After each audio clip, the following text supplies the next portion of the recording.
Hello, Dave. Thanks for coming along to combat stress in Glasgow today in the hub. Would you like to tell us about yourself? Yeah, my name is David Godwin. I spent 25 years in the army. I was a Royal Military policeman. I spent my times in the British Army of the Rhine, Germany, United Kingdom, Belize and Cyprus.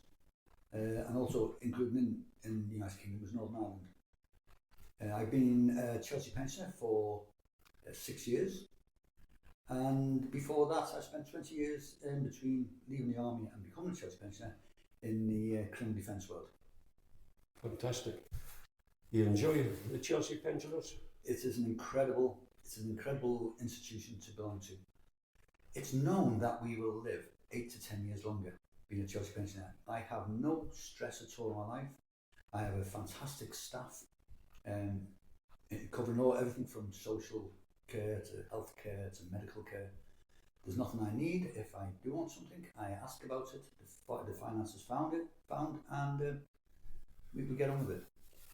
We remember what we are, though, as a Chelsea pensioner, and we're an institution that's 333 years old, opened on the 14th February 1692 during the reign of William III.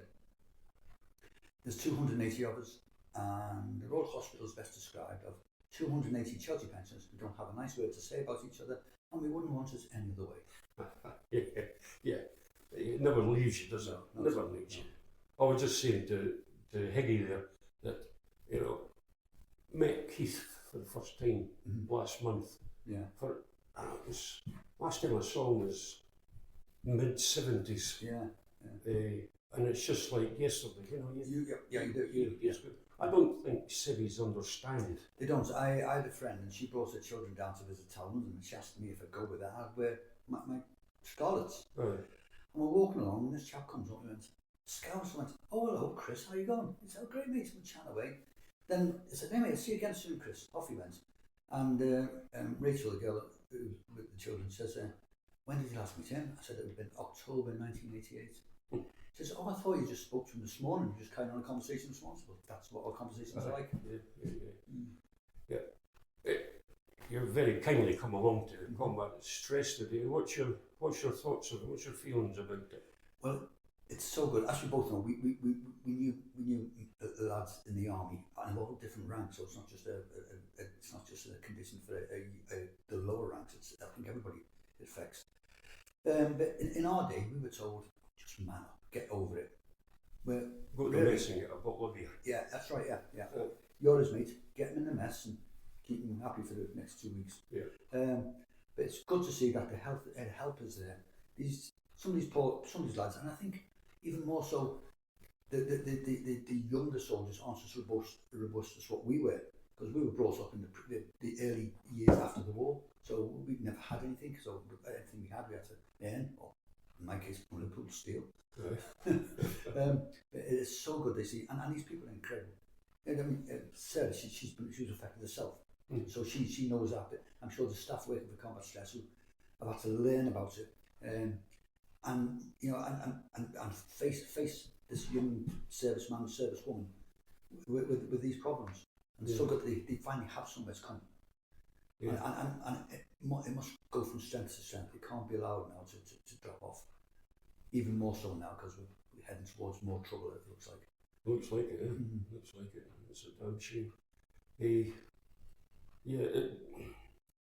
I always ask this question to people. Do you think there's too many military charities? I think there's about 2,000 military charities. And if they, after their costs and their wages, if they put £10 into the box, there's £10 the charities wouldn't have had it anyway. Yeah. Some say that the inflated wages. I think his name, I might be wrong with the name, Chris Davis. He was head of merchandising in the Royal British Legion, and I went on a course with him, and he was telling us that he was getting, if the figure's about £175,000 a year, and he says, and people say, why don't put that money in for that? He says, but let me tell you, when I took over merchandising, it made £1 million a year profit. This last 12 months, I've turned over £21 million profit. So you need to get the expert, you need to pay the price. Yeah, there is that to it. that I know the wages of some of the people that are employed higher up in the ladder of a few charities. You know, I'm not just talking about combat stress. I'd be embarrassed to take that amount of money. But especially when you're on the shop floor. Yeah.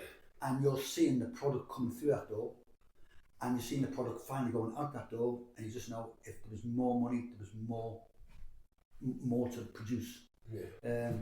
But it's, I don't know. I don't know the answer to that, because if you don't pay them the wages, they'll go and work for some national company and get that money. Yeah. Do you see it another way forward for treating veterans? I would say we've been brought up in man up and sort yourself out to come in, sit down, let's talk about this. And I think if a lot of us would sat down and talk about it, I mean, I think I'm fit mentally. I think I'm quite healthy-ish. But I know maybe it starts on the shop floor in the army. It has to be identified there. And when we left, we get a resettlement package, and it's have a booklet from the British Legion, a booklet from this association, that association. And since then, I'll give you enough books to read, but we don't want to talk about mental health because we don't know about it.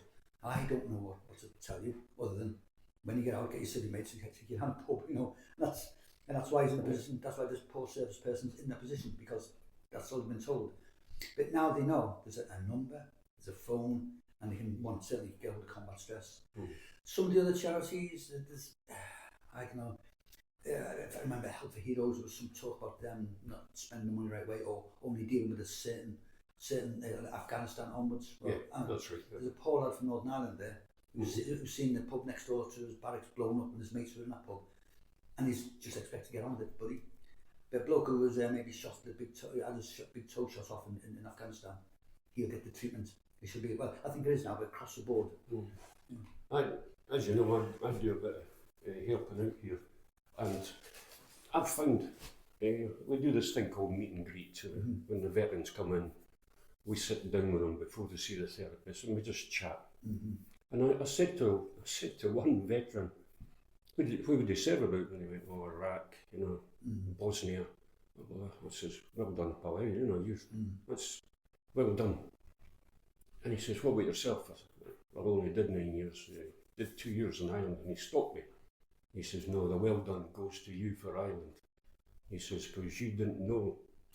You didn't know who your enemies were." Yeah. We've got one of our most mental pensioner was a reserve military policeman and reserve Royal Air Force policeman. He has 13 medals, and we talk to people about it. They always ask about our badges. And Bill one day said to this person, "I'd give all these up for that one there, Northern Ireland one."